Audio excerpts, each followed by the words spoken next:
Okay, it is 3:30 and I will call the meeting to order. I want to extend to everyone a warm welcome. Bienvenue à tous. And colleagues, this afternoon this meeting of the Standing Committee on Access to Information, Privacy and Ethics has been called pursuant to the standing orders, and we are dealing with the follow-up on the Information Commissioner's report card, and we're very pleased to have with us today from the Department of the Environment, Mr. Bob Hamilton, the Associate Deputy Minister. He's accompanied by Mr. Pierre Bernier, Director General, Corporate Secretariat, and Shelley Emerson, the Manager, Access to Information and Privacy. The committee has allocated an hour and a half to this particular issue. And let me say a few words just in opening on behalf of the committee. And this, as I indicated, is in follow-up to the report tabled by the Information Commissioner of Canada, which was entitled Out of Time 2008-2009 Report Cards, Systemic Issues Affecting Access to Information in Canada. The report, which was very extensive and very lengthy and very comprehensive, graded various departments within the Government of Canada as to their compliance with the Access to Information Act. The report unfortunately identifies a number of systemic problems with various departments who are basically failing Canadians in providing timely information in accordance with the legislation. According to the report of the Information Commissioner, the reasons for this failure included, among other things, lack of leadership, inappropriate use of time extensions, time-consuming consultations, insufficient resources, and deficiencies in record management, and the whole issue regarding insufficient or improper delegation. The Information Commissioner in this report graded all 24 federal departments. 5 departments received a rating of 1 out of 5 or an F grade, and those departments were Natural Resources Canada, CEDA, the Correctional Services Canada, Canadian Heritage, and the Department of the Environment. Unfortunately, the Department of Foreign Affairs received a rating of 0, which the Commissioner classified as a red alert rating.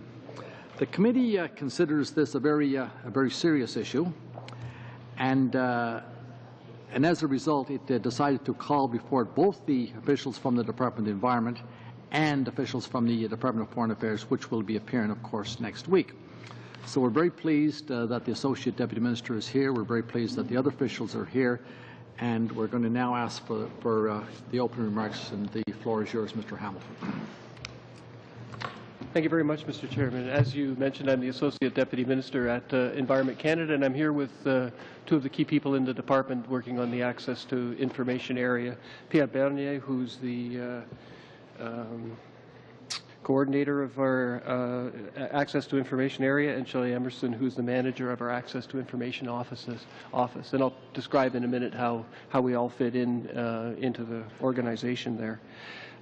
We welcome the opportunity to be here today to provide you with some information on how we're following up on the report card from the Information Commissioner, and talk a little bit about the progress that we've seen and the progress that we hope to continue to see.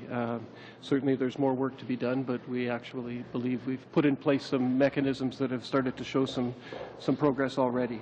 And I should say at the outset that we believe at Environment Canada that the Access to Information Act is an important vehicle by which we can get information out to the Canadian public on government operations, and it's a way that people can hold us to account.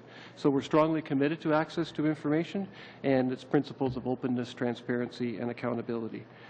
Now, despite the fact that we've experienced a few challenges over the last number of years, which I'll outline in a minute, we remain committed to providing that kind of access to records subject to the very limited special exemptions that are outlined under the Act.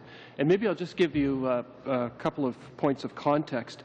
At Environment Canada, we're consistently among the top 10 institutions in terms of number of requests received per year. We receive a lot of requests to deal with, so there's obviously a workload issue. In the last 5 years, we've seen that workload grow, increase by about 10% in the number of requests on average every year. and on average an increase of about 40% in the number of pages reviewed. So it's a big volume, and it's a volume that's been growing, and so we've had to adapt to that. And that's continued this year. In the statistics that we've pulled together at Environment Canada, we've seen a 33% increase in the number of requests this year, and a 61% increase in the number of pages reviewed. So we do have to find ways to deal with that large and growing workload in order that we can fulfill our responsibilities under the Act. The Access to Information Office is situated in the Corporate Secretariat. It currently has 15 employees responsible for processing records, and we're continuing to staff positions to increase that complement, and I'll come back to that staffing issue in a moment. On reconnaît l'importance d'établir des responsabilités. Environment Canada acknowledges the importance of establishing clear accountabilities for access to information issues, and I follow the best practices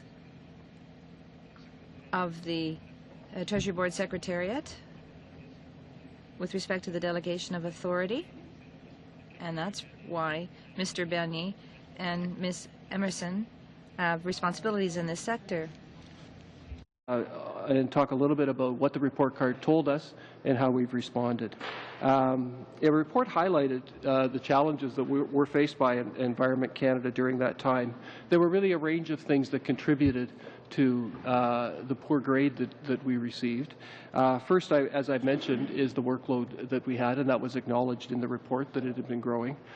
Second, within the department, we actually had a fairly significant reorganization, which created several new branches and had an impact on our records retrieval process.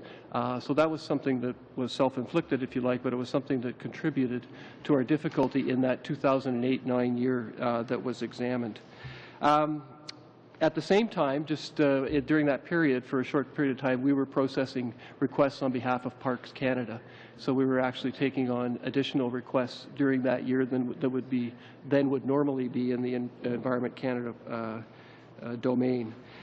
And finally, and I guess this is one that I'll come back to, we had a number of experienced people leave our ATIP office. So we were very short-staffed during that time. So we had a heavy workload. We were undergoing a reorganization, had extra files from Parks Canada, and we had a number of people, experienced ATIP people, leave.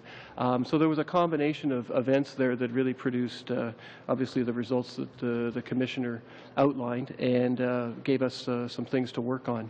I'll come back on the issue of qualified staff, because I think that's an issue that we face, and it continues to challenge us at the department, and it's not unique to the Department of Environment. It's something that we see elsewhere, but it is something that we're trying to address, and it's probably one of the more significant issues we face.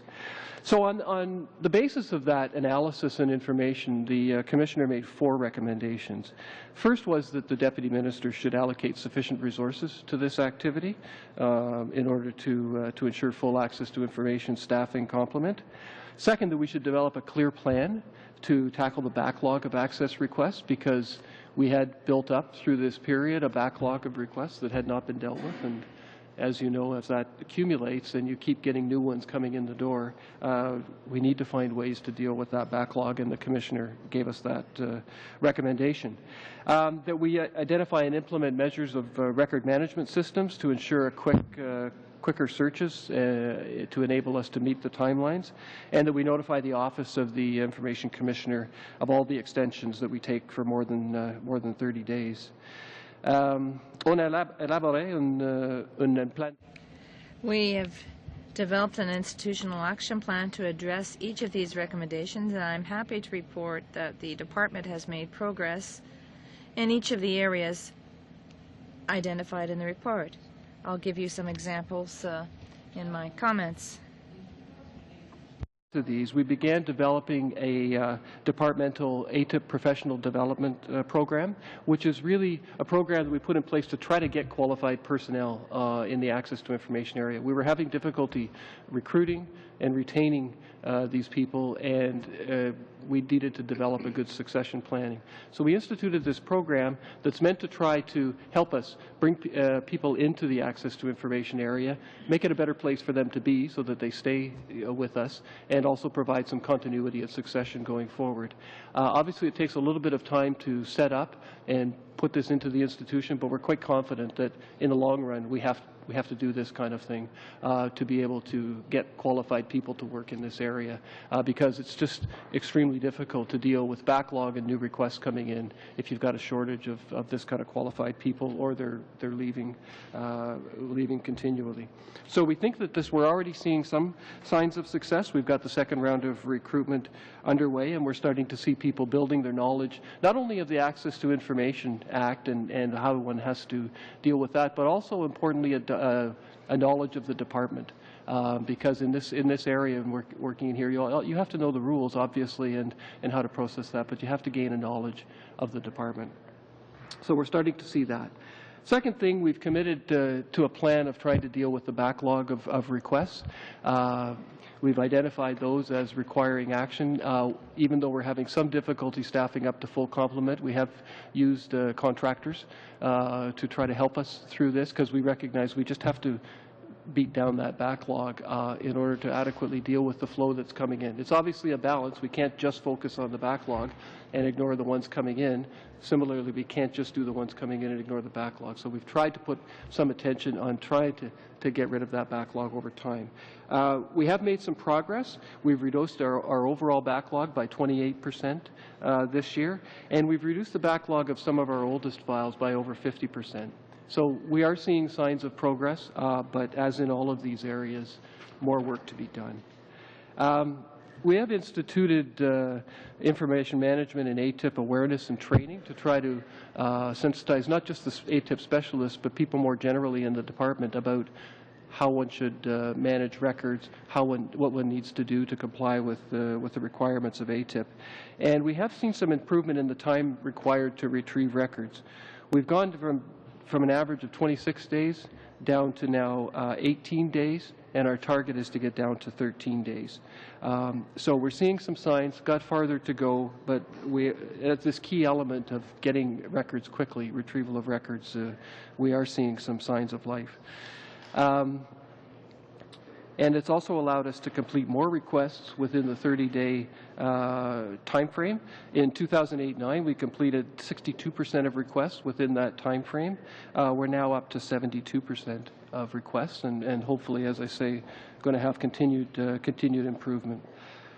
I guess the other thing I'd say is that we recognize that this requires leadership from the top, and both the Deputy Minister and I have taken an active role in trying to ensure that we make progress. There are reports on the statistics that we've generated, how we're doing, that are presented quarterly to the senior management team, and the Deputy Minister and I review those and are closely watching how our progress is going. We know it's challenging, but we know that we have instituted an action plan.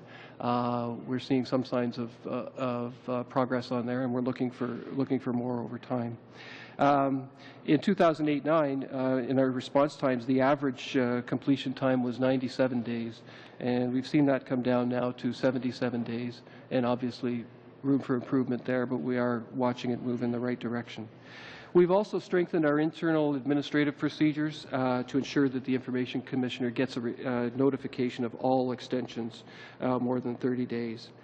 And we have been an active participant interdepartmentally to try to learn from the best practices of other departments. We try to lead through some of our best practices, but we also want to learn what's worked well in other places. So we're always on the lookout to try to pick up what others may be doing well that we can mimic or modify somewhat to work in the Environment Canada context.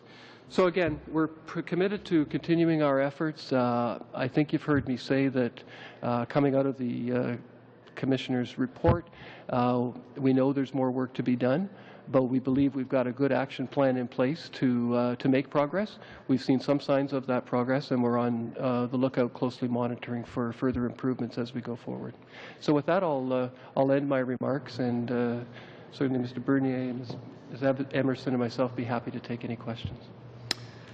Well, thank you very much, Mr. Hamilton. We'll start with the first round, 7 minutes. Mr. Easter, 7 minutes.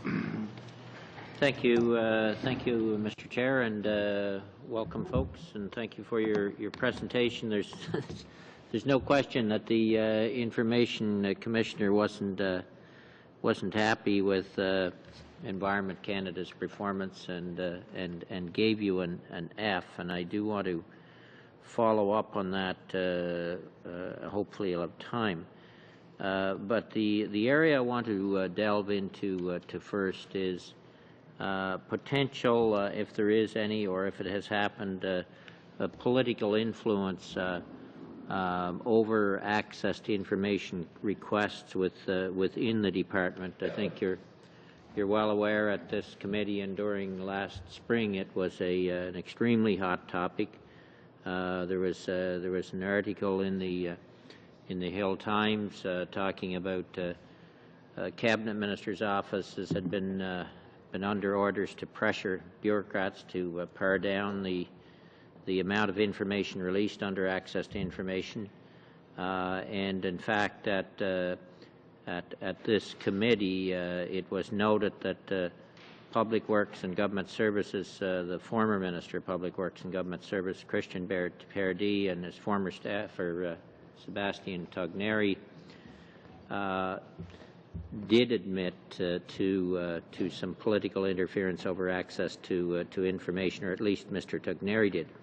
So my first question is to you: did you has anyone on your staff ever had discussions with ministerial exempt staffers about the content or the quality of information to be released by Environment Canada on access requests?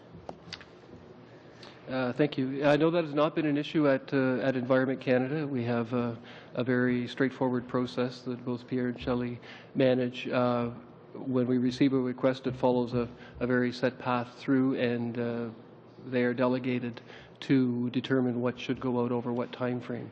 We do have a system of making the Minister's office aware of files, but it's not anything that has ever contributed in any way to a slowdown or any change in what we release. So has there ever been negotiations with ministerial, with exempt staffers on either content or whether the full package should be released or anything of that nature? No. Not Environment Canada, okay. So there's been really no suggestions then for by exempt staffers that information that is going out is too extensive, or a request to take something out or change it in any fashion? No, that's correct. It's just an information provision. So then could you give us a quick explanation, Shelley, on the process that you follow, because we know, and certainly the impression in this town is that there has been pressure by the PMO to restrict information getting out there. And sometimes the department can get blamed for the delays when it may be from a higher body. So what process do you follow to ensure that there isn't ministerial influence? Having been a minister myself, I understand the need for a minister to be notified, not to change the request in any way, but to be notified. The minister absolutely must and should have a heads up on a request so that he or she is not caught blindsided, and we understand that. But the experience at Public Works and Government Services was not a good one, and it's a matter of another committee discussing what potential witnesses we can have before committees as a result of that experience. So, Shelley, what's the process you follow to prevent that from happening?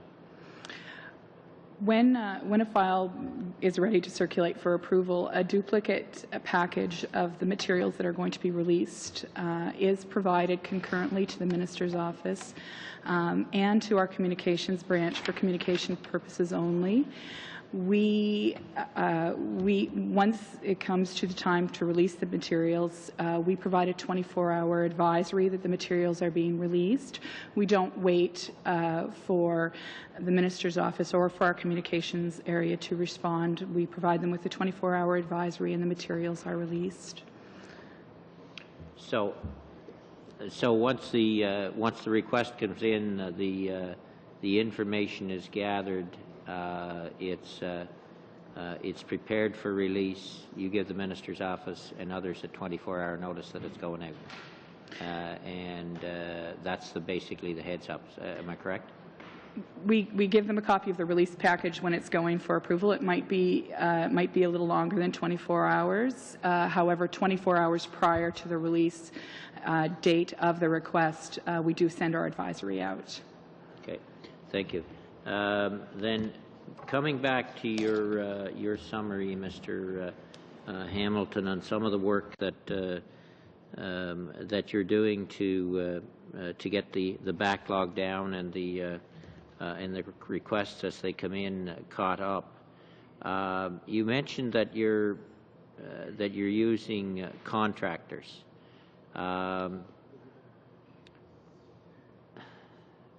Why contractors? Well, as I mentioned, one of the challenges that we have in this area is finding qualified people to work in the access to information area. And as I said, it's not something that's unique to Environment Canada. And we actually experienced quite a dip in our staffing levels in the 2008-9 year that's looked at here. So we have difficulty both attracting and retaining those kind of people. There's a shortage, if you like, of that. So while our program is building up, we've instituted this development program to help us train qualified people. But while that's building up, rather than have the backlog continue to grow, we have used consultants to sort of supplement for the people that we can't hire, if I can put it that way, to help us deal with the backlog. Our hope is that over the coming months, years, we'll see how long it takes, we'll have our full staffing up, either through people that we've been able to attract to the department or people that we've built up through this program. But in order to, we have to get on top of this backlog, and we just felt that was about the only way we could do it in the near term. Mr. Bigras, 7 minutes. Merci beaucoup. Thank you, Mr. Chair. I'd like to thank the officials from Environment Canada for coming, including that of the Associate Deputy Minister. On page 2 of your statement, you said Environment Canada is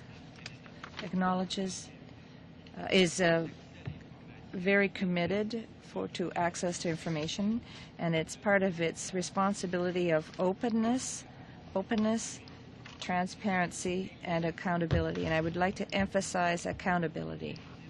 You said that you have principles and you want to ensure that these principles are reflected. But at the same time, under the Access to Information Act, Section 72, all institutions must report to Parliament on the way that they implement this legislation. It seems to me that Environment Canada does not appear to really provide a proper report. Do you feel that you should be putting this report online? Because if by doing so you will be reflecting this principle of transparency and accountable, don't you think that that's the least that you could do? That is to put your report to Parliament on access to information. Have you done this report? And secondly, do you intend to do it? No, we've not done so, but there's absolutely no reason that explains why. That's a public policy, so we have no objection in putting it online. Are you aware of the fact that you're violating Section 72 of the Access to Information Act? But the report was tabled to Parliament. Yes, but it's not online. Do you feel that that's being transparent? No. No, I can't comment on that. I think that transparency is done by tabling the report with Parliament. But this is a practice that we could adopt in the future, and we're not limited. We could do this. Would you like to make a suggestion? Secondly, you explained very clearly that you appear to have some problems in records management. You explained this clearly. Nevertheless, you said that you have taken action to deal with the situation. In your brief or your statement, you say on page 5 that you have put additional resources to help you deal with the current backlog, and that you've reduced the backlog by, or the wait times by 28%. I understand that, but it seems to me if my daughter handed in her report card and I saw that she was given an F, well, that's not a good mark. It's worse than a failure. It seems to me that I'd sit down with her and I would say, okay, let's decide together to come up with a plan, and we set some objectives for ourselves. I do understand you have improved the situation, but what objectives did you set for yourselves? Did you in fact set any objectives? I understand improvements have been made. We're happy to hear that, but do you have any objectives that have been established? Do you have a plan that has been implemented in the department to deal with this situation? Yes, we did come up with a specific plan in order to respond to the Commissioner's comments, and it's possible to target certain areas. It's not always easy for every area. We have a staff information system that doesn't allow us to really give exact figures for a given year, but we do have a specific plan. I think that this plan is on the web, and we plan to respond to each of the recommendations made by the Commissioner. I'll give you an example. We want to have a 13-day in order to retrieve documents. We started off with it taking us 26 days. Now we're down to 18, and we're targeting 13 days. But what about the delays? We want to increase our compliance rate by 85%. That is being able to respond to ATIP requests on the short-term basis. Obviously, we're targeting at 100% that's our goal. And as far as management's concerned, do you have a follow-up committee to ensure that these targets are being reached? Yes. We have, I'm a member of the management committee, and I have specific objectives. I have objectives that I have to reach, and as Mr. Hamilton said earlier, these objectives are examined on a regular basis. You seem to have a lot of difficulty in retaining your employees. That seems to be a problem that is systemic, because you seem to have very poor results. So this is a systemic problem. It's not just one sector that's not doing well, it's the entire sector. Have you tried to find any resources outside of your department? Because it's true, according to the Commissioner's report, the government is experiencing a great deal of problem. There's a confidence problem. Have you tried to find resources elsewhere in order to meet with your shortfalls, in order to deal with your shortfalls? I'll ask Mr. Bernier to explain in greater detail, but this is a problem not just for the department, but for many departments. So it's very hard to get specialists or experts in this area. We do want to get employees from other departments, but obviously the other departments want to keep these employees, so that's why it's very difficult to retain staff. Perhaps Pierre could elaborate. Yes, first of all, employee retention is not really a problem for us. We did have a situation back in 2007, 2008, 2009 that corresponds to the dates of the report. where we had a lot of people leaving on retirement, and that created some problems.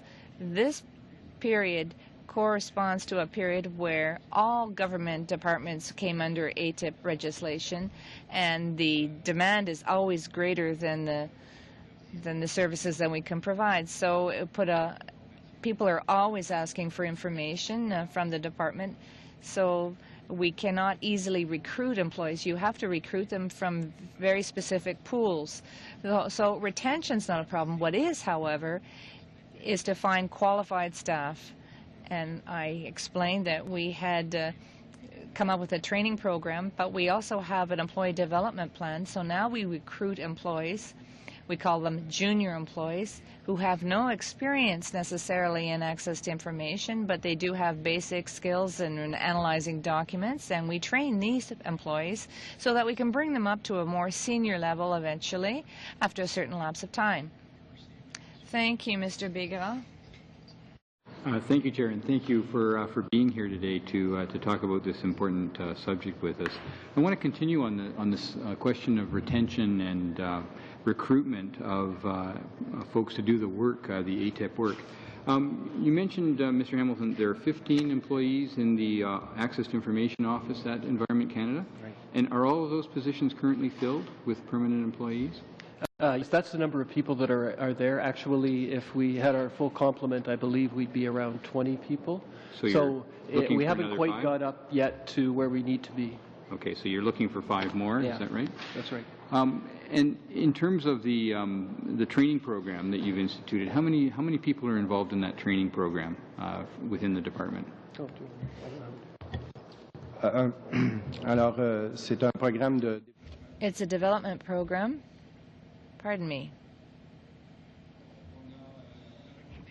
We recruited 4 people for the first session. We implemented a program in April of 2010, and now we had a recruiting campaign that enabled us to get 4 people, and we're now announcing a second training session. But you have to understand we're a little bit limited in absorbing new people because these people are being trained by senior staff.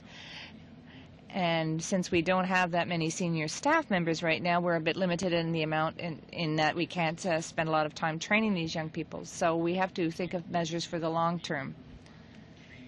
The ATIP requirements of Environment Canada would be, as opposed to another government department? Like, why was it necessary? I guess the background question to that is, why was it necessary for Environment Canada to come up with its own training program on this matter within the department and not something that was across government, for instance?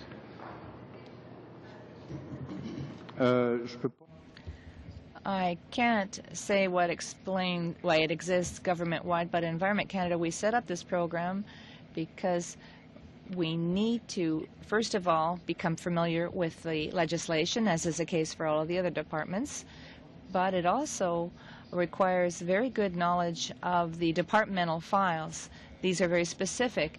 ATIP requests that are problematic, that are those that are very complex, that require a lot of analysis and research in order to, first of all,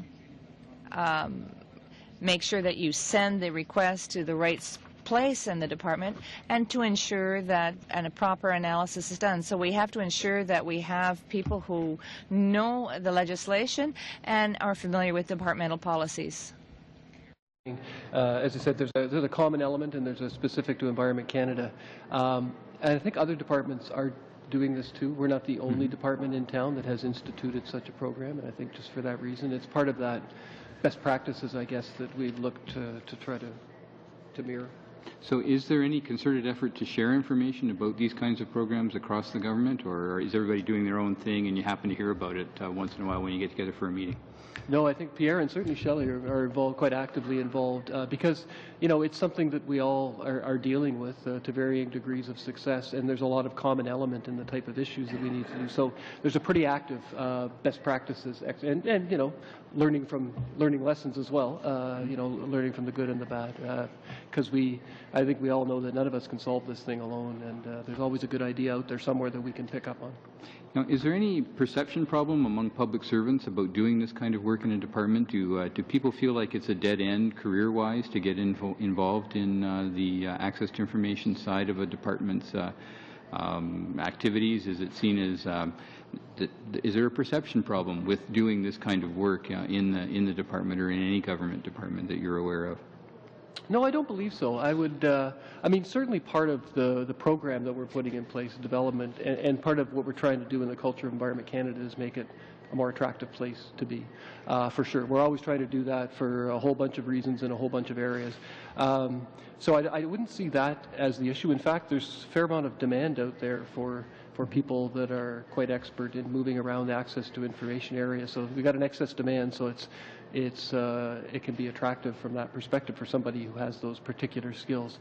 But we are, you know, it's an area where the workload just keeps on increasing and the demands are there. So we are trying to make it, you know, a little bit more attractive in a number of ways in how we manage the place and by providing this kind of training and leadership and the culture. Again, it's why we think it comes from the top, that people know that we care about it. We care about how we're doing, and we want to do better. We don't want to get another F. And can you say something more specific about how you're trying to make it more attractive to employees? You mentioned a couple of things there, but could you expand on that a little? Yeah, well, I think, and Pierre and Shelley can feel free to chip right in, but, you know, I think just trying to commit to getting qualified people to work in this area to help share the work. I mean, I think some of the people in the area, particularly when we watched that period where our staffing went down, I mean, that can be a crushing workload for the people that are still there. And so a commitment on behalf of senior management that we are going to try to train. We're going to deal with this as best we can.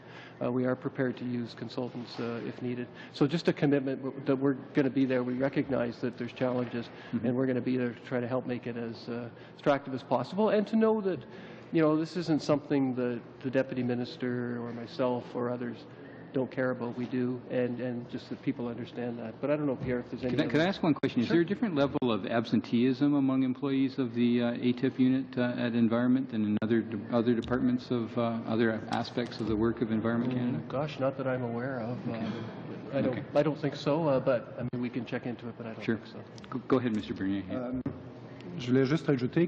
I'd just like to add that our development program enables us to hire people at the PMA category, and if they are able to meet certain objectives, the people who graduate from this program become a PM4.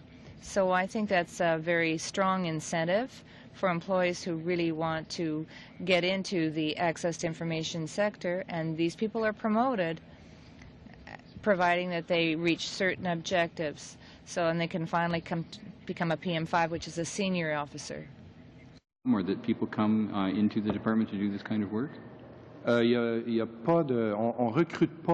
don't recruit from a specific program, but the University of Alberta, for example, has a course, training course on access to information, but we're not recruiting directly from people in this program.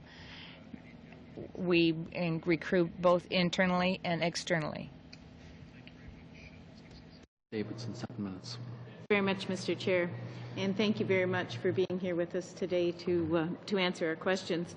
I don't expect that you were very pleased to see the F mark any more than the rest of us were. So we're pleased that you're here. There's a few things that were mentioned both in the Commissioner's remarks and in your opening remarks. You talked about Parks Canada, and you used to do their access to information things, but you don't anymore. Is that correct? That's right. I think it was for a 2-year period. Anyway, during that period, in any event, I forget how many years it was, we were processing their requests as well, and that stopped, I guess, at the end of this stretch. It stopped after this report was done? After the report was done. At the end of 2000. Go ahead. It ended at on April 1st, 2009. Okay. Now, you talked about the numbers and how they have been increasing, But those numbers are increasing even with the Parks Canada numbers being taken out of there. Is that correct? That's correct. The Parks Canada numbers were included in your totals when they were with you? No, they weren't in the commissioner's report. If you're In your numbers that you had given? In my numbers, I believe we've taken the Parks Canada numbers out. Okay. We tried to be consistent with how the commissioner reported, and that report didn't include Parks Canada. So anything I've given you is just our access request. Okay. Can you just go over what the specific system is that's in place at Environment? So what happens when a request comes in? Walk us through the process and how that might be the same or different from another department that got a different rating, if you know that.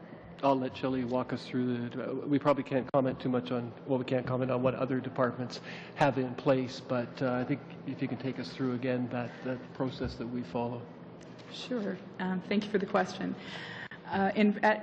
My office is a central coordinating body for all requests under both the Access to Information Act and the Privacy Act. So requests are directed to Mr. Bernier, and our office will open a file and determine where in the department the request should be sent to. And the requests are sent by email. The text of the requests are sent by email to the various sectors of the department. We have contact people in place in each area within the department to coordinate the retrieval of information. Once the documents are retrieved, they're approved, they're reviewed, and recommendations are approved to an assistant deputy minister level or a branch head level, and then the documents are provided to our office with these recommendations. Once the documents arrive in our office, then the files are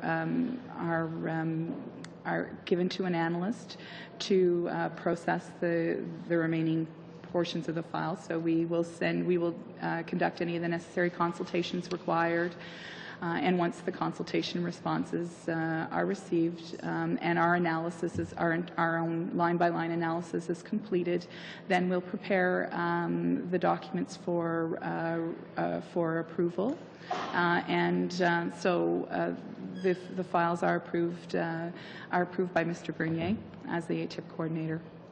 Okay. Now, do you have, any of your colleagues, have meetings with other people in other departments that hold similar positions that you hold? Is there a cross-training or a sharing of information and best practices within departments? Within ministries, I guess I should say. Yes, I think I'll take two things on that. I was just going to add to what Shelley said on the case before, is that we haven't talked very much about the part of the process which is consultation with other departments, and it's a challenge for us at Environment Canada because so many of our files touch other departments, whether it's foreign affairs, natural resources, provincial governments, and that's really one of the the key. I think Shelley did a good job of describing the process, and you can see where at each stage you've really got to have good systems to pull the records out. You've got to have efficient systems within the department to analyze them, and we've got to find ways to have these consultations with other departments in an efficient way because they can prolong things.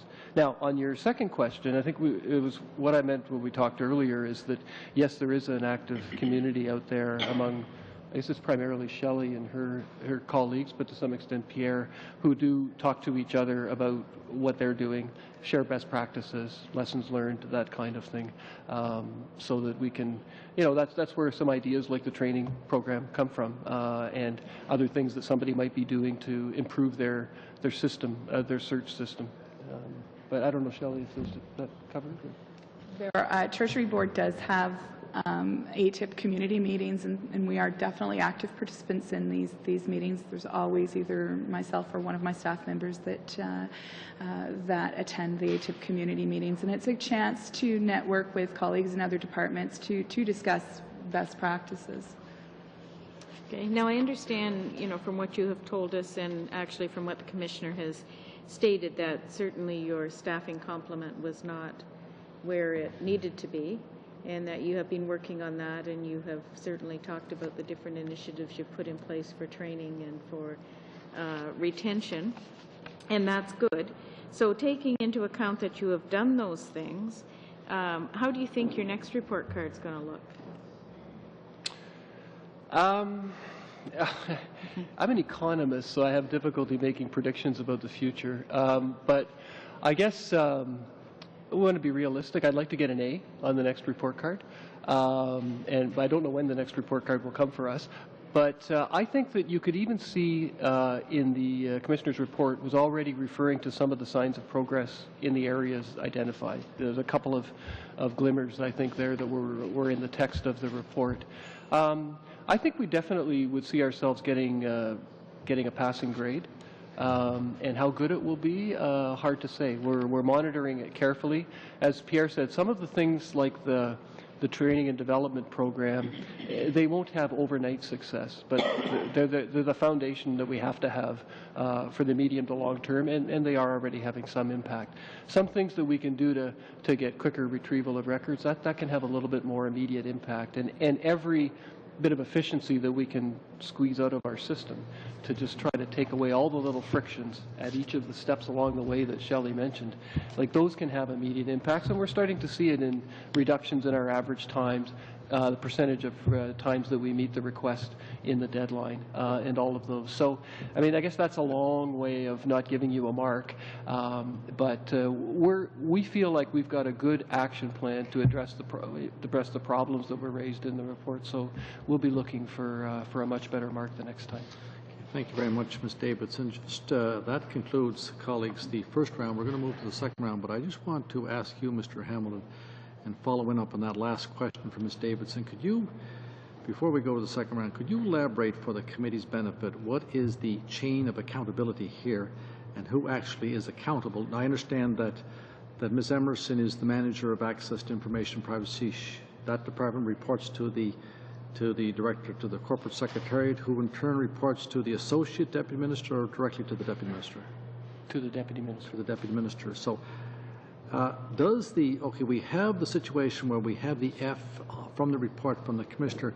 Does that show up in anyone's evaluation? Is anyone, held accountable for this? Does that show up in anyone's personal evaluation for the year?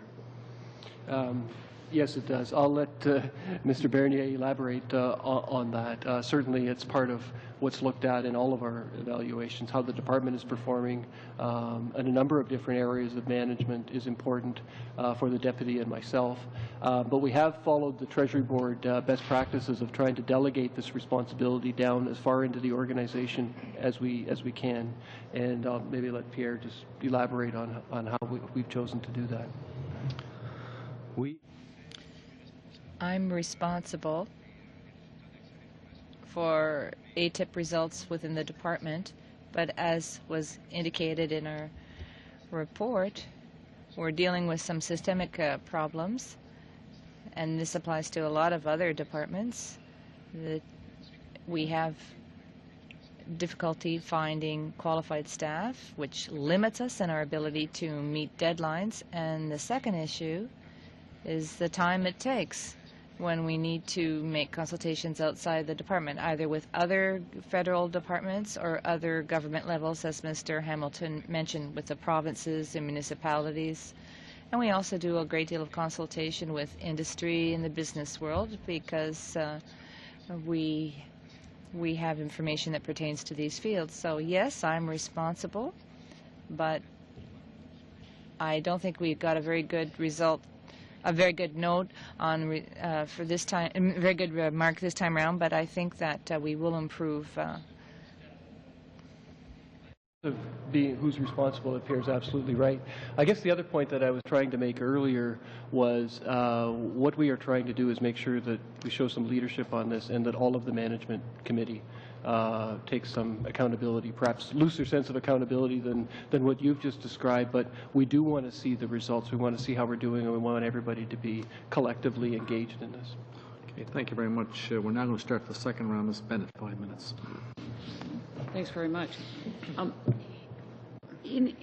Just following on, in the overlap of requests that would touch a couple of departments or maybe touch something in PCO, do you have to share the request with other departments, or how often would you have to send it to PCO in order to find out whether or not it can be released? And the refusal rate in the report card at 36.9% seems awfully high.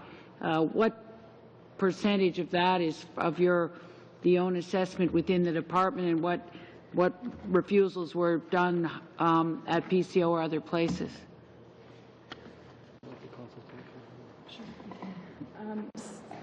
Well, certainly consultations do provide a challenge to the department to respond to requests. Because we're a regulatory department, there are a number of requests that require consultation to determine cabinet confidences. But we also do, because the environment is a shared jurisdiction, we do have a number of files that have to be sent to other departments because we're working cooperatively.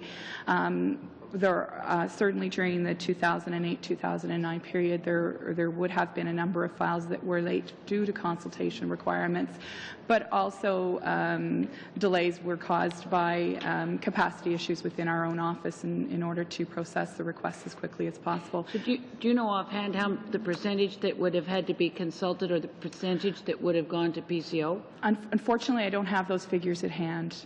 But you could get them for us? I could, yes. Okay. Because I think that in the... Turn this up. Did you want Yes, please. to table those with the Because I think I would like to know the number of requests that is just up to your department to answer yourself, the number that had to be checked out through a different department, and the number that went to PCO. Ms. Emerson, and you can table that with the clerk. Is that okay? Okay, go ahead, Ms. Ben. I'm not aware of exactly what information we have, but we'll definitely give you whatever we have. Thank you. In things like backlogs, it is a little bit worrying that you hope that you'll pass this time, in that usually when you get an F, you sort of want the most improved award next. And so it means that there needs to be all of a sudden a new attention put on retention, recruitment, hiring up to deal with backlogs. And I guess particularly seeing this as a sort of statutory requirement to get this done. So I guess I would like to know how that happens. What's the problem? That certainly we had understood that sometimes only half the people were there that were supposed to be dealing with this. How do you do better on that? And I guess just in terms of my time, I mean, obviously we're very excited by what you've been doing on open government in terms of the various approaches that you've demonstrated that you can do in terms of your the emitter.ca and these kinds of things. So I guess I also think that in terms of the trouble you're in, what could be also fixed in terms of backlogs or even decreasing the number of requests if we could move to a more open government approach, which would actually have all this stuff up there anyway so that people don't even have to ask. Yeah. No, I think it's a good point, and I like your characterization of most improved. I think that's something for us to shoot for. Maybe we'll get an A, but in any event, we'd like the next one to be most improved. I think what we're doing is sort of what I've been describing of trying to make the progress. The first thing is to get qualified people working on these files, because we talk about the backlog, and we've got to get that taken care of, because it's just like a dead weight on us as we try to make progress. But all the time we're trying to deal with it, we're getting increasing numbers of new requests. So we've got to get qualified people. In the medium term, somewhat in the short term, but mostly in the medium term, we've got this development program. But is it a budget resource? Can you not just hire enough people to deal with the backlog? No. Even if we put more money on it, there's not the capacity out there for us to draw from. We have to grow some more capacity. So we're confident that if we had the 20 people of resources that we had, we could make significant progress on this and deal with it. But we've got to find a way to get senior people that are qualified in this area. So that's why we're focusing on the development plan. We are trying to extract every efficiency out of the system that we can, improving our records management. Records management is a key part of this as well, making sure that you've got a system that's keeping the records in a way that they're more easily accessible and can really cut down your retrieval time.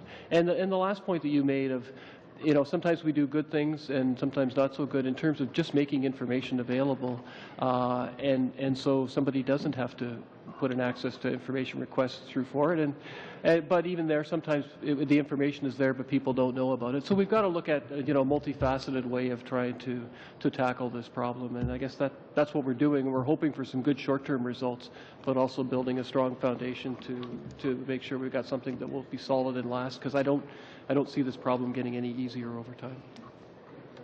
Mr. Albrecht, 5 minutes.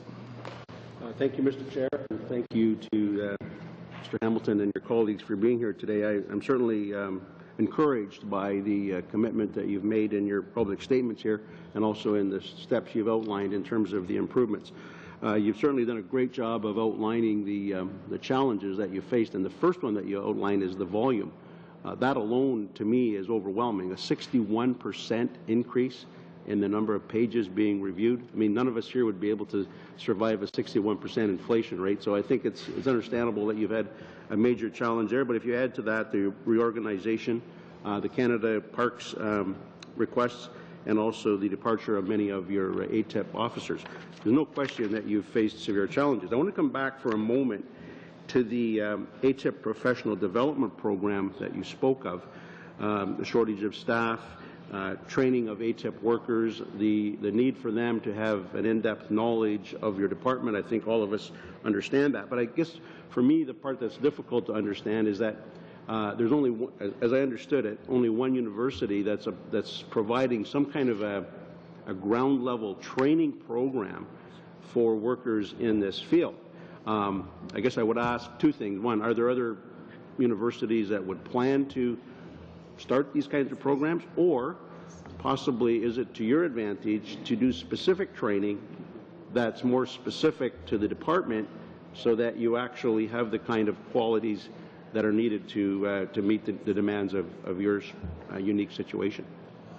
Well, I'll let Pierre elaborate on what's out there, but certainly we see the need in the current environment to have a specific training program for our department. As we mentioned earlier, there's a common element of knowing what the Access to Information Act is, all of the responsibilities, et cetera. You could give that to any department, and that would be common across. But as Pierre said, we can't lose sight of the fact, the importance of knowing how the department works for those people too, because you can waste a lot of time if somebody doesn't know how the department works, searching around. You can eat up probably your whole 30 days. Well, that's an exaggeration, but you can certainly spend a lot of time doing that. So it's a combination of those two tells us that we need a program like this, certainly at the moment. I'm not, maybe Pierre can elaborate on what other things are out there on the horizon, if any. Actually, Shelley will be best Or Shelley, to answer that question. It's not me, I don't know. Unfortunately, I'm not aware of any other universities that have courses on access to information. The University of Alberta course is a few years old now, and we're seeing people starting to graduate from the course. Certainly, my staff have taken training through the University of Alberta. But so much of the training that's required for access to information officers is actually based on hands-on work and actually knowing what to do with a document when you receive it. So that's why we really feel that the developmental program is a good step, because we're providing in-depth mentoring to our employees, and our recruits through the program have actually, they've all indicated that they're very happy with the mentoring that they're receiving, that are hands-on mentoring. Okay. If I could just follow up then with Ms. Emerson, you outlined very carefully and well the process that you follow when an ATIP request is made. I'm not going to relist them all, but could you identify within those steps that you outlined, about 6 or 7 steps, at what point is the greatest likelihood for delay or backlog to occur? Well, I guess what I would say is there are a number of areas where there could be delays. Retrieval is one of the areas where during the time of the Commissioner's report in 2008-2009, it was a real challenge for us. Consultations can also be a challenge. We may think we've asked for an appropriate extension, but it's always dependent upon the workload in another department. In addition, just the volume of material material that might be coming through our office. So capacity issues within our office, if we receive 10 boxes of material in response to a request, it could also delay the file. A bit more time? Okay, I just want to point out that in spite of the fact that the Department of Environment got an F on its report, they were held up as a model by the Information Commissioner in relation to the initiatives on open government. The data sets of material that are made available to the public, I think, was a great stride forward. And it's difficult for me to understand how, on one hand, your department is held out as a model relating the release of these data sets. On the other hand, we're having difficulty achieving a good mark on the release of access to information requests. I understand because of the problems you've outlined in terms of the volume and some of the other challenges, but could you help me understand how you've done so well on the open government initiative? Yeah, I think they're related, but they're kind of two different issues as well. And we have had some success in taking some of the information that we've had and looking for ways to get it out into the public domain.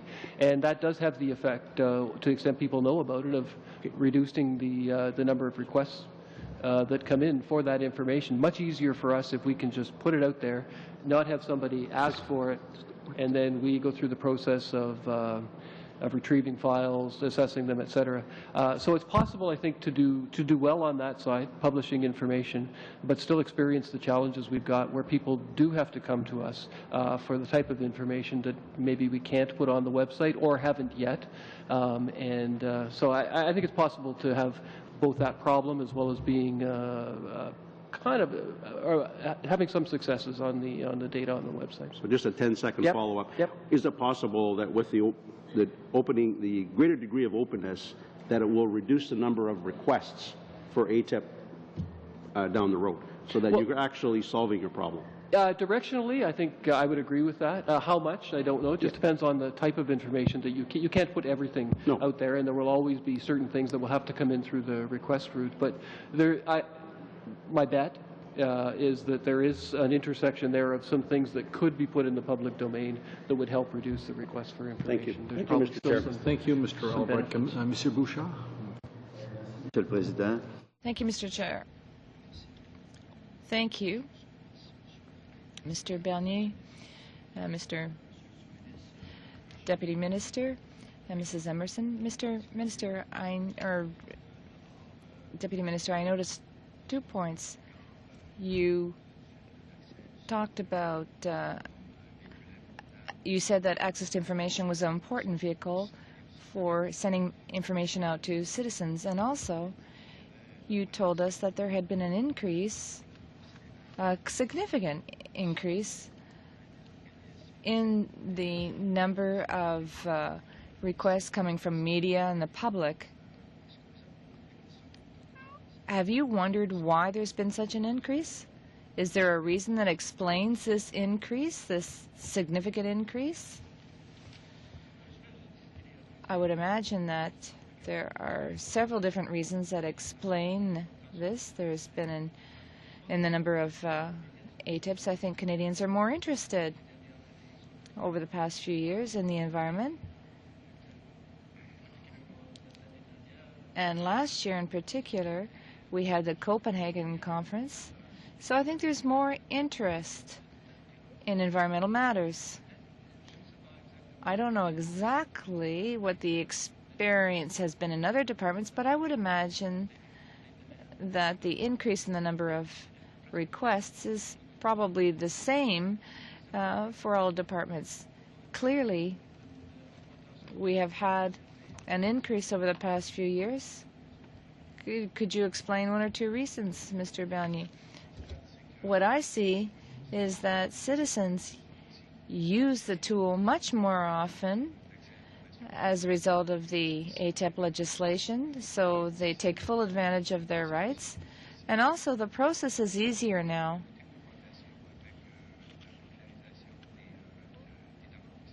We can see the number of emails that come in asking for information. Traditionally, these ATIP requests arrive by mail, but now everything's done through email. And So these are all reasons, these are all factors that have led to an increase in the number of requests, coupled with, as Mr. Hamilton said, the interest citizens have in the environment. I don't know if my question's for Mrs. Emerson or Mr. Bernier, but how would you classify ATIP requests? Let's say the media. I would imagine that the media must use the ATIP services to great length. Parliamentarians, I know I use them. And if I use them, other people must as well. The general public, organizations. Do you have the percentages or some type of grid that explains, you know, who takes up or who submits how many, which group submits so many requests? Yes, we do have some statistics. These are categories that are set by the Treasury Board, and we have to use these categories in our annual report. This year, up to date, I have the figures, and I have percentages, rather. I'm going to say them in universities, 1%, academics, business, 69%, organizations like NGOs, 11%, media, 13%, and general public, 6%. We don't have a specific category for parliamentarians. Will we come under the business sector? I don't know. Shelley perhaps may know. I believe it would be organization. I believe. I would have to check on that to be certain. OK. Bon, c'est correct. On peut y répondre. À un moment donné, cette question. But you could eventually answer. I have another question. I go to the Department of Environment, ATIP. I get a document in English. Is there any recourse for me? Could I ask you to send a copy in French? Can you translate it? Do I have any recourse? Or if it's a document that's available in English only, do you just send it out to me and say, okay, you're going to have to be satisfied with that? Is that the process? We never say, be happy with that. No, access to information provides citizens with the right to get the services that the government has to provide. If it's available in both languages, you'll get it in either language. Let's say I receive a document from the Department of Environment, and I see that half of the report that you sent me, I see that everything's been whited out. Who decides this? Is it you, Mr. Vanier? Are you, Mrs. Emerson? Are you the one who deals with it? No, it's not discrimination. There's privacy provisions. And in Mrs. Emerson's group, there's specialists. They make recommendations. And I have the final word on what should be exempted or not. In other words, your recommendation, do you make a recommendation based on criteria? Could we find out what they are? There are several. Every type of exemption has a criteria, and we could provide you with a list. Okay, that's fine. Thank you. Thank you, Chair. Mr. Hamel, I want to come back to the recommendations that were specific to the report card, and the third one, where the Information Commissioner recommended that Environment Canada identify and implement the necessary enhancements to record management systems to ensure a quick and proper search of records in response to an access request. In the response, the department said that you were in the process of rebuilding record management services at Environment Canada. It mentions that there was a new chief of records management services that was hired for February 1st, 2010. Did that person take office and is currently doing on the job? Yes, Nancy McMahon, I believe, is on the job. And then it also talks about the SharePoint technology-based document collaboration and storage system being implemented across the department. Is that been fully implemented, and is it operational now, and how has that helped to address this issue? It's operational. It's not fully there. There's still room for development in terms of turning it into a records management as opposed to a documents processing operation. But I'm just looking at the notes here. It looks like it was deployed about 18 months ago. Mm-hmm. So it's well on its way, but there's still some improvements that we want to make to that. So it's also going to become a records remind me what you just said. There's two facets to it, and the first is the... Yeah, one is keeping track of documents, right. But then there's also the sort of a records management. In other words, how do you manage those documents that you have, and that's the part of it that we haven't fully developed yet. Okay. And so there's more work to be done on that particular recommendation then? So you'd say you're still working on that issue as identified by the Information Commission? Yeah, I would say we've made very significant progress on that, but we're looking to do a little bit more. Okay. I wanted to ask another question, and we've touched on this, and maybe the answer was given and I just missed it, but in terms of access to information requests that are fulfilled, is there any analysis of them to determine whether there is a way of proactively disclosing information or another data set? Does somebody do analysis of what's been released to see if there is that opportunity to proactively release a category of information in the future that might reduce the number of specific requests? Yeah, do you want to deal with that? Oui, on a déjà certaines banques. Yes, we have some data banks at the Department of the Environment that are on the website. There's the inventory of pollutants, polluters, that's on the web. We're also working to implement a website that will enable us to provide a summary of all the ATIP requests we received. That will go online in this year. So we hope that people are going to be able to, for those documents that have already been analyzed or those requests that have been analyzed, we're going to be able to distribute these documents much more quickly and more easily. And we have other initiatives as well so that we can be more effective. Thank you. Mr. Sixay, one point I want to address, Mr. Hamilton. This gets back to the issue of accountability to Parliament, and we had this report tabled in April of this year from an officer of Parliament, which was very negative, but about 2 months after that, the department tables its departmental performance reports. It's an 83-page document. It talks about everything, providing weather forecasts to the Olympics, but it doesn't mention one word about this very negative report and the struggle that you're facing and the challenges dealing with the access to information request. Any reason why that was not included in your departmental performance report? That's an interesting question. I'll have to go back and look at that, but I'll take your word that it wasn't in there. I certainly felt like as we looked into the springtime period, we had quite a bit of attention placed on access to information by virtue of this report that we had, the action plan that we had put together. So it certainly felt like it was an item that was pretty heavily on our agenda as a management team, but I'll have to look at, you know, I suppose for next year as to whether we should find a place in our departmental performance report to report on this, or do we feel like we've got, you know, adequate avenues to provide this information out there. So, I mean, it's a good question that I'll take under advisement, but there certainly was an abundance of information, of attention from our perspective on this issue by virtue of the report. And, do you have any comment, Mr. Bernier, on that issue? Like, I'm surprised that it wasn't in the... Yeah, I just can't... Do you have any comment, Mr. Bernier, on that issue? That's a management issue. It should be in the report this year, obviously. Thanks. Thanks again, Mr. Chair.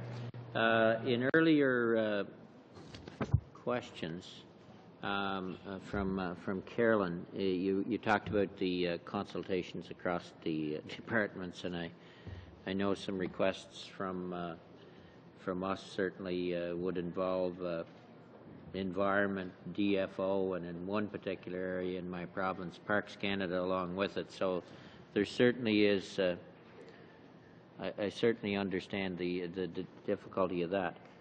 But what about in the area of cabinet confidentiality and national security? In those areas, would there be many files go up to PCO, many ATIP requests to end up at PCO? Yeah, certainly in general, lots of consultations with other departments. I'm not sure if we have numbers on what goes where, and certainly anything that had to do with cabinet confidence we would be discussing with PCO, but I'm not aware if we have any particular numbers. No, we don't have any statistics, at least readily available. We can check to see if we have any, but But your point is absolutely correct. I find that environment, because of the type of work that we do, and Shelley referenced it, a regulatory agency, so many of the files that come our way, we either have to go to DFO or NRCan or the provinces, and in some cases go to PCO for cabinet confidences. If you could, on the national security one at least, or cabinet confidence, it would be, we'd appreciate when you're putting the package together those numbers to come to us as well. Yeah. Emerson, yes. Is that, you're clear on that request? Yeah, over the last couple of years, or 3. Cabinet confidence?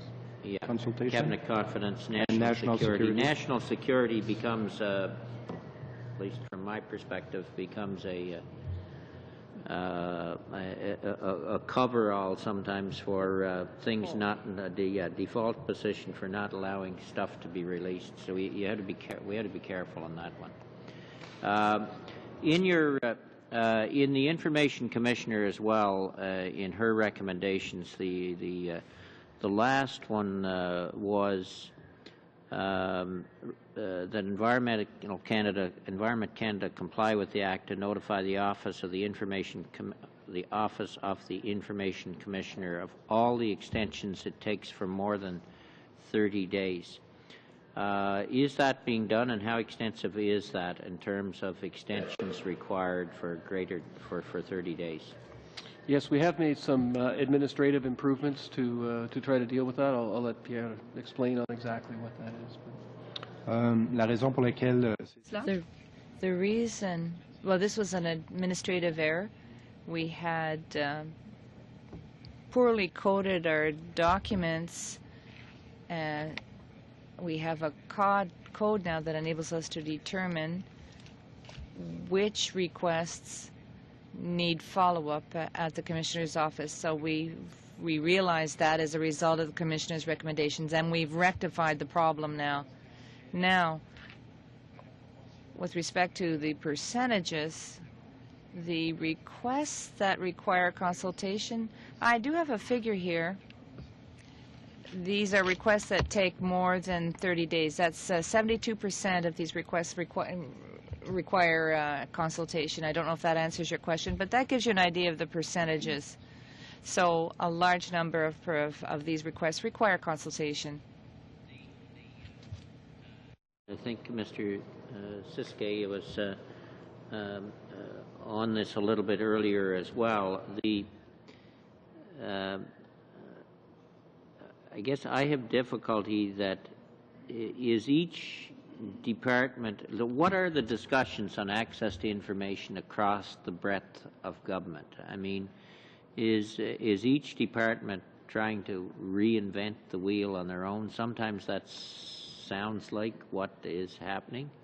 Somebody did mention best practices earlier, but how much, I mean, if one department has an A, they must be doing something right, and certainly there's some departments doesn't have a lot of requests.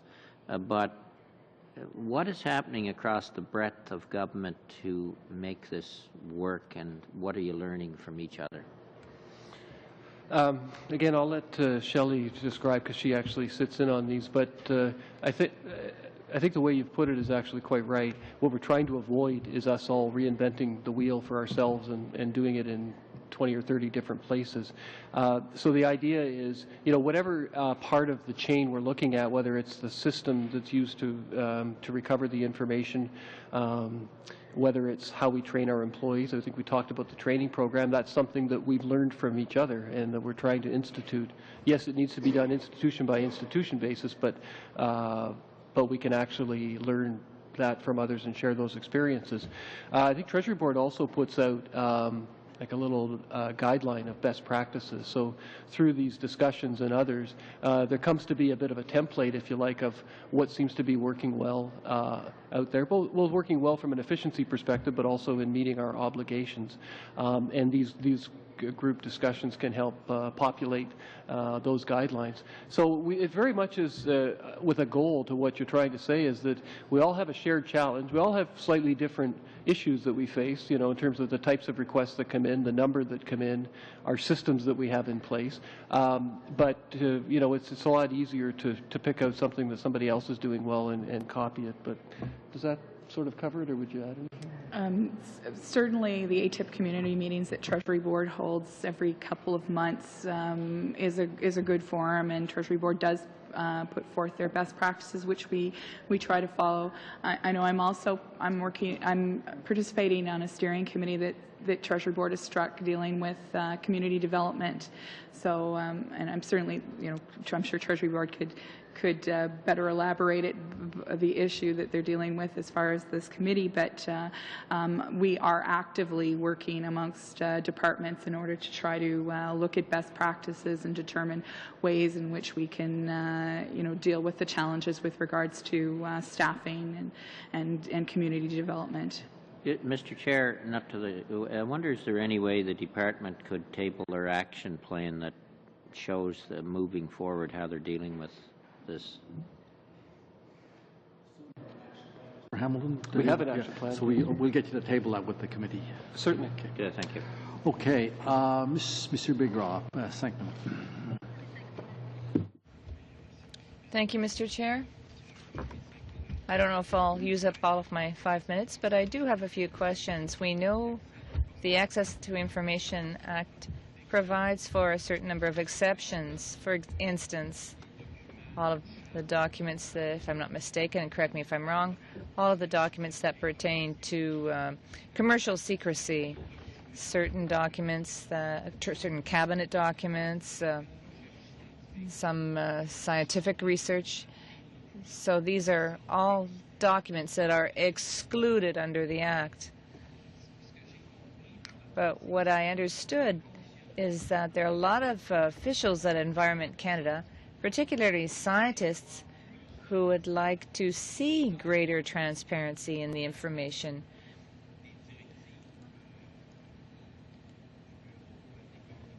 I'm not talking about the guidelines from the Communications Office. I'm talking about scientific studies.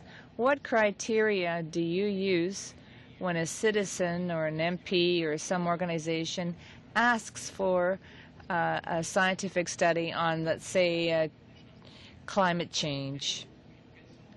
What type of criteria do you use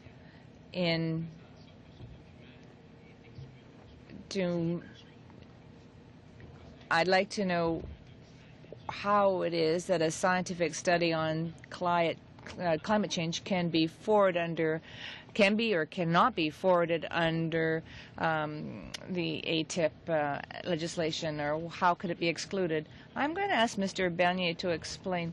I think the legislation is quite clear in this area, in that there are criteria stipulated in the legislation, and we apply this criteria, but perhaps Mr. Bernier could elaborate. I'd like to clarify that the Act doesn't provide for the exclusion of documents. It provides to exempted information. So we have to take time reviewing the document. As Mrs. Emmer said, this is done on a line-by-line basis.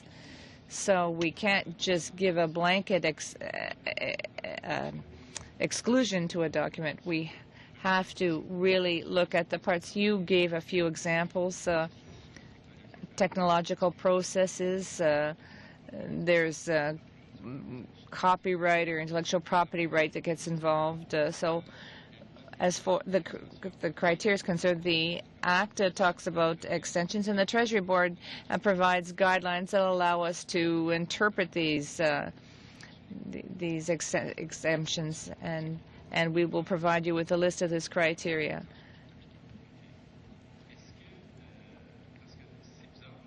This is a bit strange because today we didn't talk about the Privy Council and the role of the Privy Council in what we call censorship. My colleague said we receive ATIP requests, and sometimes we get information back from the ATIP office, and they're just white pages sometimes. So to what extent are documents, well, you have officials that do research, you have Mrs. Emerson, who, if I understand correctly, filters the information, decides what can and cannot be provided. But there's another filter, and that's the Treasury Board. Is it commonplace for them to say, despite the department recommendations, we are not going to forward this information or all of the information requested because the Privy Council has ruled that this information, for all kinds of reasons, cannot be released? I'd like to clarify the process is the other way around. We send the documents to other departments or the Privy Council or other departments. They make recommendations on what exclusions or exemptions have to be made, and we have the last word. We have the last words on the document, on documents that belong to the department. So you're telling me it's not the officials that say there's this information that we found and we think that this information can be released, but it's on top. It's at the top where it's decided. So you provide the raw material to the Treasury Board, and it is they get censored documents as well, and then so we send them in their raw form, but we first of all analyze, and I believe when you refer to the Treasury Board, I think you meant to say the Privy Council. Yes, I apologize. I meant to say Privy Council. If there are parts of the document, I forget the term in French, but if they're cabinet confidential, we send it to the Treasury Board and they decide whether yes or no there should be an exemption, and then the document comes back to us for the final analysis. Super girl. That concludes the question, and it is getting close to 5 o'clock where we're going to start the second phase of the meeting. So before we do suspend this part of the meeting, I'm going to invite you, Mr. Hamilton, or Ms. Emerson, or Mr. Bernier, if they have any closing comments or remarks you want to make to the committee. I'll leave it to my colleagues if they would like to, but otherwise I would just like to say thank you. We appreciate the opportunity to come here, and it's not always pleasant to come in front of a committee when you receive an F, but I hope that through the course of the discussion you've given us an opportunity to explain what we're doing, how we're trying to fix that situation and become the most improved player in the game, and we're looking forward to success on that, so thank you for your time. Mr. Bernier and Ms. Emerson. Okay, on behalf of all the committee members, I want to thank you and certainly want to wish you all the best as you deal with this very important issue going forward. So we're going to, the next item on the agenda is to hear from the Privacy Commissioner on her supplementary estimates. So I will suspend for 2 minutes so that we can set up. Meeting suspended.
Okay, I would ask members to take their seats. We're going to resume. English is going here. Resume.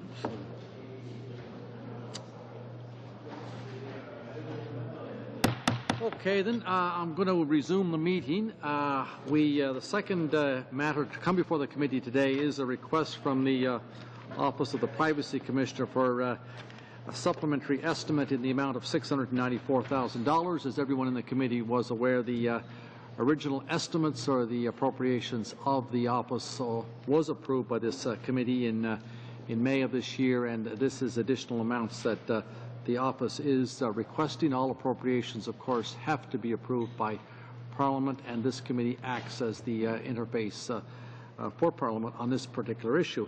So this should be a very brief meeting, but we do have, we're very pleased to have the Privacy Commissioner, Jennifer Stoddard. She's accompanied by Tom Pulshin, Director General and Chief Financial Officer, and Carmen Bagali, a Senior Strategic International Policy Analyst, Legal Services, Policy, and Parliamentary Affairs. That must be the longest title in Ottawa, is it not?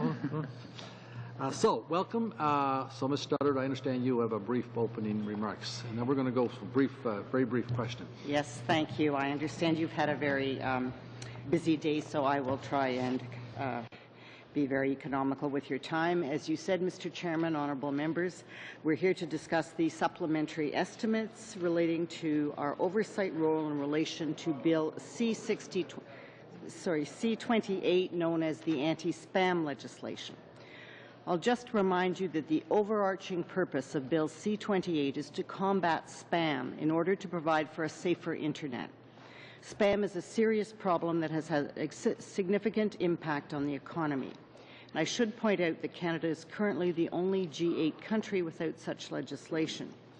3 federal agencies will share the oversight with us, the CRTC, the Competition Bureau, as well as ourselves. And I thought I might just take a few minutes to describe our role regarding the legislation. Our role will be to investigate the unauthorized collection and use of personal information through a variety of different techniques: harvesting of email addresses, dictionary attacks, and malware or spyware. The legislation doesn't change our existing enforcement powers. However, we will play an important enforcement role. To fulfill this role, we will need to explain this new law to our stakeholders and the public and undertake compliance education. The investigations themselves are likely to require technical expertise, as well as collaboration with domestic and international enforcement bodies, and a need for legal enforcement action in some cases. The legislation also imported some amendments to PIPEDA that are familiar to many members of this committee. Number 1 is to give our office discretion to decline to investigate a campaign, discontinue a complaint or refer it elsewhere, and allow for collaboration with and the exchange of information with provincial and foreign counterparts who oversee and enforce laws that are similar to PIPEDA. These are general amendments to PIPEDA and would therefore apply to all of our activities, not just those activities related to spam. Royal assent this fiscal year, we will receive approximately $700,000 this year and then $2 million as an ongoing sum in future years. We plan to hire a modest amount of additional staff, 6 FTEs. The focus this year will be on educating the public on the new legislation. We will be hiring technical expertise, acquiring knowledge to deepen our understanding of the many facets of spam, as well as collaborating with the other stakeholders. In future years, we envisage significant work in responding to the public inquiries, increased education, and compliance activities. We need to prepare for public inquiries and inquiries from businesses. We've already started to ramp up our technical expertise that will be needed for investigations dealing with spyware and malware under C-28. And we've invested in software for these online investigations. Perhaps that's enough to give you some context for our request for additional money here today, and I would be very happy to answer the questions of the honourable members. Well, thank you very much, Ms. Stoddard. We're going to go one round of 3 minutes each. That will just be the one round only. Mr. Easter, 3 minutes. So. Thank you, witnesses, and thank you, Mr. Chair. What's the process of doing compliance education? And like spyware, they're not going to comply anyway. But you know, on a couple of these, I can see them in some areas in spam. But the spyware issue is a huge issue. But how do you undertake that compliance education? Who are you dealing with? Well, I think, in fact, I would put it in two different buckets under the anti-spam enforcement. There's compliance efforts, and then there's education of the broad public, education of other stakeholders that we work with, education so people know how to recognize spam. I mean, one of the problems is that spam is just becoming so sophisticated that it continues to draw in more and more people, or the same, at least the same number of people. So just keeping the public up to date with what are the latest kind of spam attacks, I think is going to be an ongoing effort. And because we haven't had spam legislation before, we want to encourage them to come forward and give us information about where and how and who is suffering from spam attacks in Canada and what kind of damage these are causing. Some of this information will then go into the, it's colloquially called the spam freezer. I think it's a spam research center that will provide forward-looking research and compliance information. So the day you're talking about is the public, educating the public to have John and Jane Doe send you information that they've got something on their computer screen or that is causing a problem. That's partly it, but I think it's other stakeholders.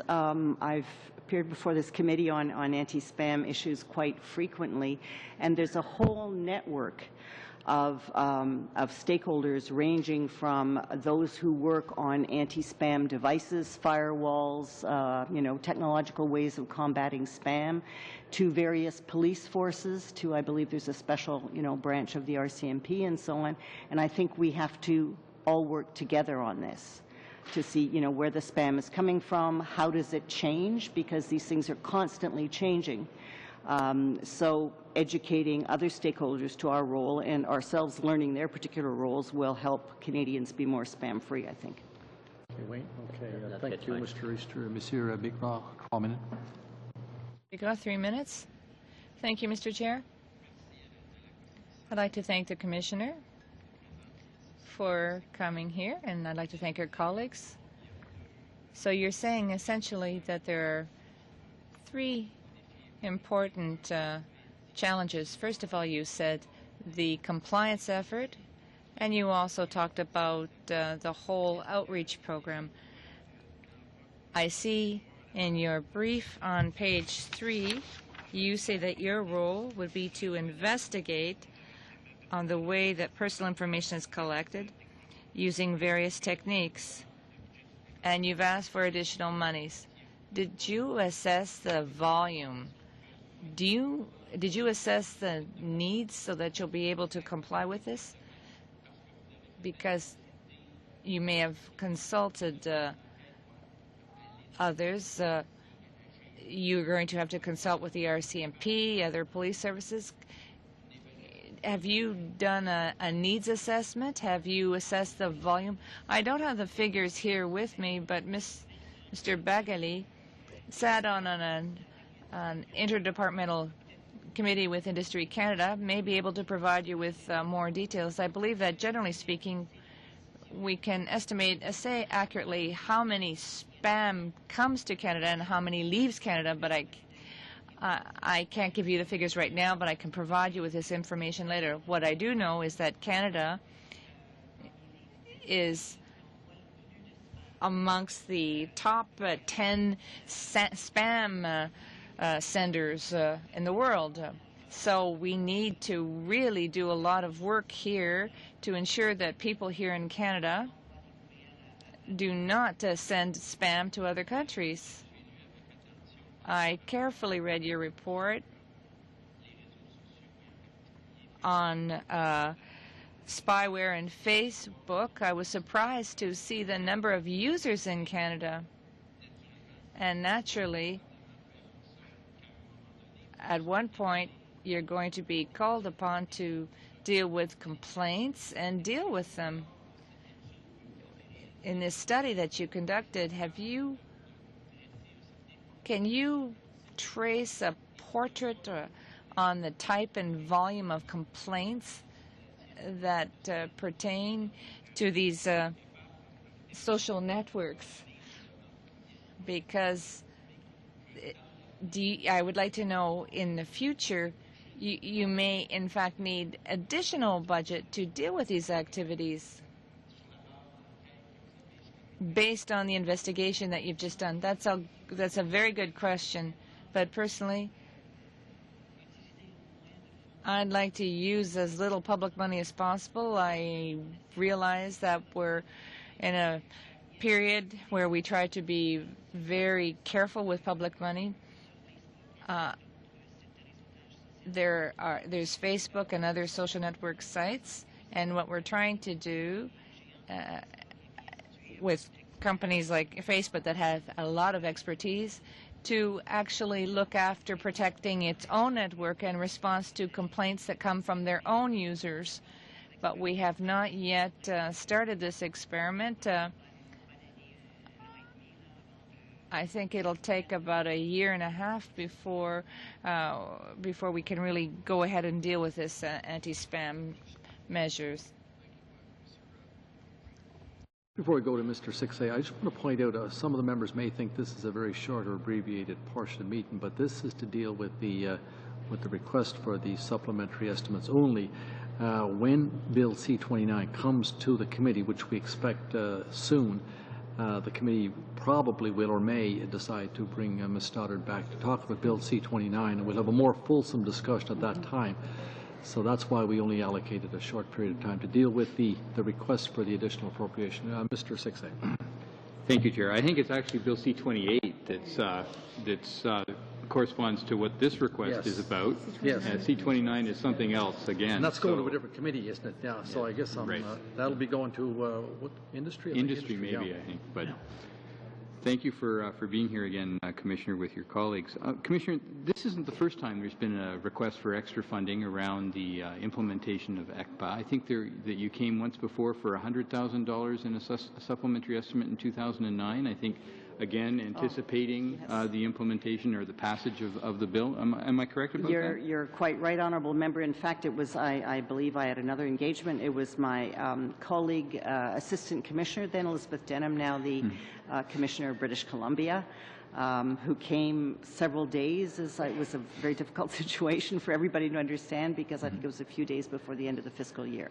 But we never got that money and it lapsed. Okay, so that money lapsed, and so it's rolled into this request now I guess we're a bit closer we're hoping that this bill finally makes it through. I know it almost made it through last time, but the request for the $694,000 includes whatever was planned with that $100,000 from the previous that's right. The previous round of estimates. Thank you. I mean, that's basically my only question. I think we have to get prepared for this. It sounds like it's long overdue. We need this legislation. I'm hoping that it moves through Parliament. Got one other question. I don't know what dictionary attacks are or don't remember what they are. Can you remind me? I'm not a huge specialist on this, but I think it's basically, it's like the expression somebody throws a dictionary at you. Mm-hmm. It's you just go through in the virtual world all the known forms of words, address, symbols, and so on that you can. So it's just an all-out blanket attack at every kind of known, recognizable, I won't even say word, phoneme or something, known to these computers, so that if I understand, I can bring people that can explain this and know a lot more about me. My understanding is if, let's say, your password is fish or something, if there's one of these dictionary attacks, you're a dead duck or a dead fish because, the computer will recognize it and so on. Okay. Thank you. Yeah. Thank you, Chair. 6A, Ms. Davidson. Mr. Chair, and thank you very much, Commissioner, and the rest of your staff for being here with us again today.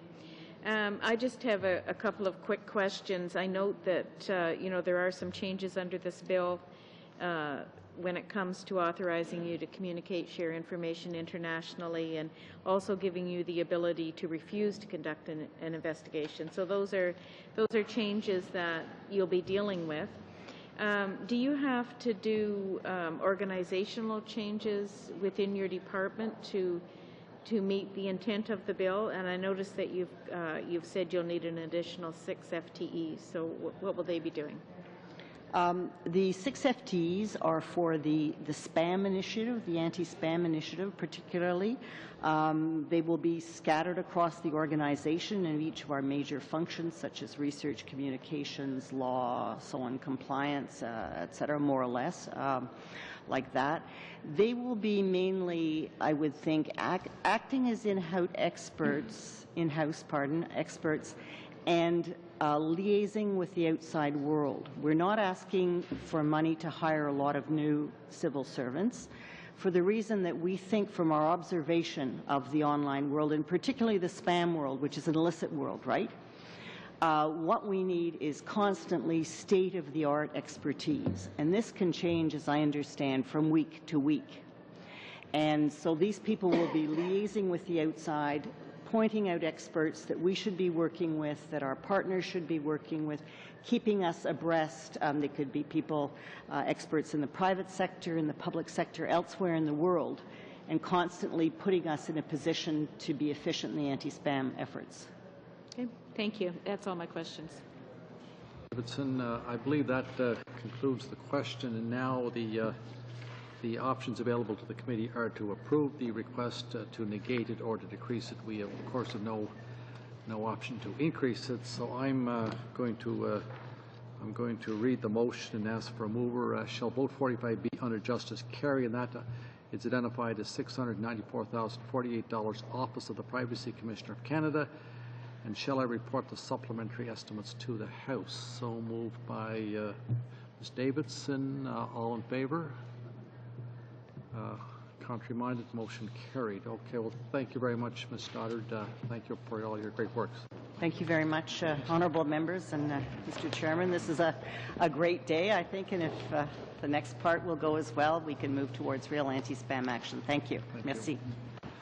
Okay, next item on the committee's agenda is the approval of the steering committee, which was held earlier today. Those minutes have been circulated, and the main part that's subject to approval by this committee is that the steering committee agreed in principle to proceed with the NE consultation, an online outreach, and that the committee staff were instructed to develop a plan, and that plan would be presented to the committee no later than December 16th, 2010. Again, this is just the first step. This is an approval in principle. There's a number of hoops to go through, including any. I should point out that anything is done. This is not done actually by the Library of Parliament. We'd need outside help, and of course, any budget for that would have to be approved by the House of Commons Liaison Committee. But that is the minutes of the steering committee. So moved by Mr. 6A. Any discussion? Okay, I'll put it to the vote. All in favor of the minutes as circulated? Okay, contrary-minded, the minutes are carried. The last item on the agenda, colleagues, is the motion on the motion. The motion by Mr. Callander, that was introduced on notice at the last meeting, and I will just read it for the record, that the Standing Committee on Access to Information, Privacy and Ethics call and Serge Menard, Bloc Quebec 1 Member of Parliament, for Marc-Aurèle Fortin to appear before the committee to discuss his allegation that he was offered illegal cash while he was a provincial candidate. Now, I'm going to, first of all, I'll ask Mr. Callander if he's got he wants to briefly say anything on the motion. I understand from discussions that the motion does have the broad support of the committee, but I may be wrong on that. Mr. Callander? Sorry, really briefly, Mr. Chair, just Just want to be clear. It's just an opportunity. I know we can't compel him to appear, but it's just an opportunity to hear what happened. If there's anything we can gather from it, we can learn from it, and to go from there. I'm not looking at this as a court or anything like that. Just an opportunity to hear what's happening. As I say, see if we can learn anything from it. Yes, Mr. Callander made the point, and I was going to make that later, that Monsieur Menard is not a compellable witness. A member of the House of Commons, Senate, or other legislative assemblies, the Governor General or judges are not compellable before a committee, so he could exercise his discretion not to come if he so choose. Mr. Easter. Yes, Mr. Chair, I would suggest, and I've talked to Mr. Menard, and I believe I know he wants to come before this committee on his own volition. I really can't support the motion at this time. I think I would rather not have a motion ordering him to come. If he's willing to come, and I pretty well can assure the committee he is, then I don't think we need the motion basically requesting a member of Parliament to come before the committee.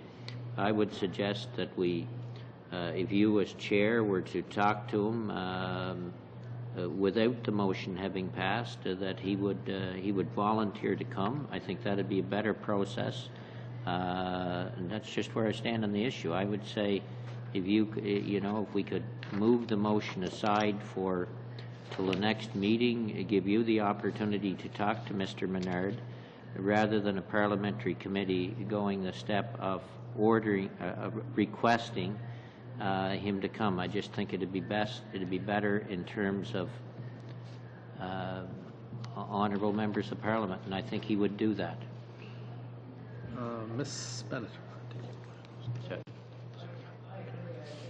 Because he's not compellable anyway, and that the way we deal with colleagues is usually to give them the benefit of the doubt. I think it would be way better to have you, Mr. Chair, invite him to come, and we believe that he, from what we hear, he would like to come and explain it, and that it would be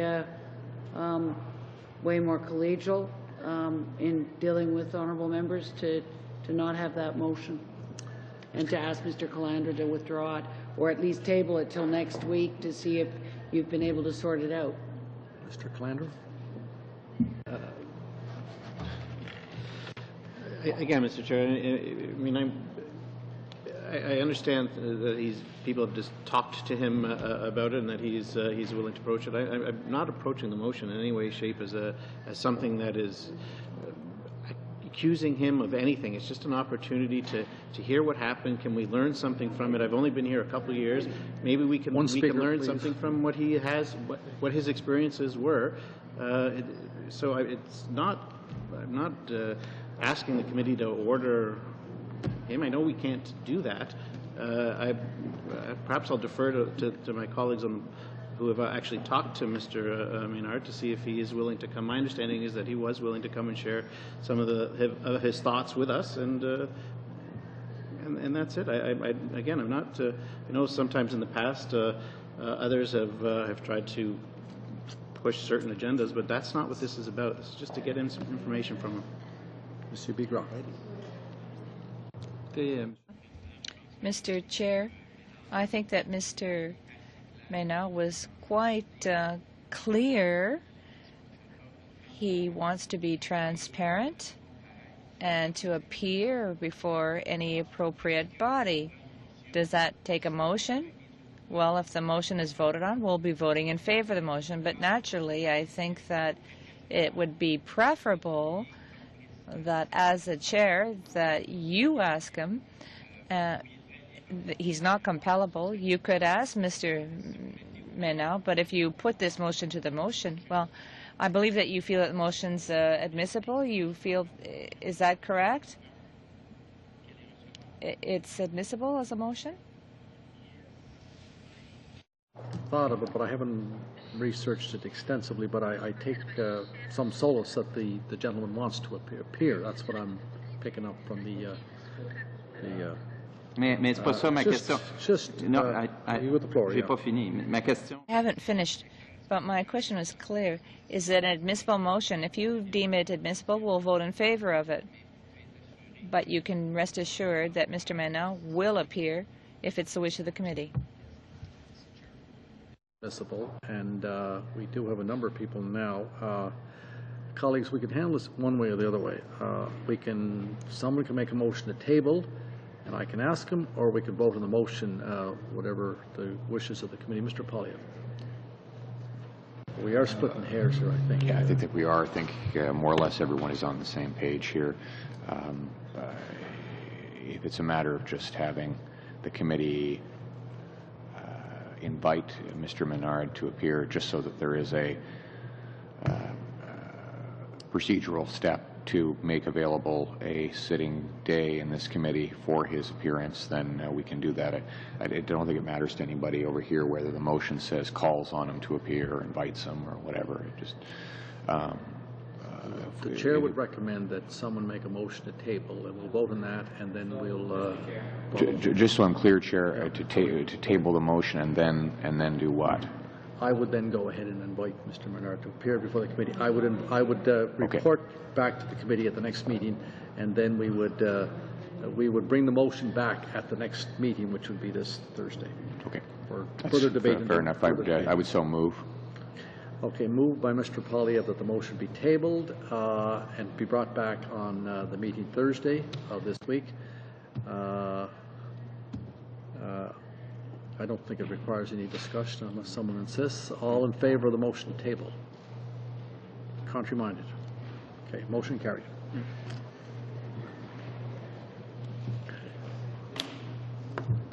Okay, I think that concludes the agenda of Mr.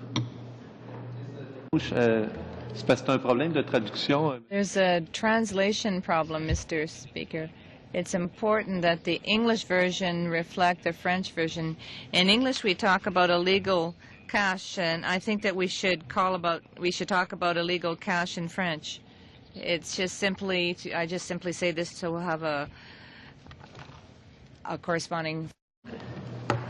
Okay, since there's nothing to come before the meeting and it is close to 5:30, I will adjourn the meeting. Okay, meeting adjourned.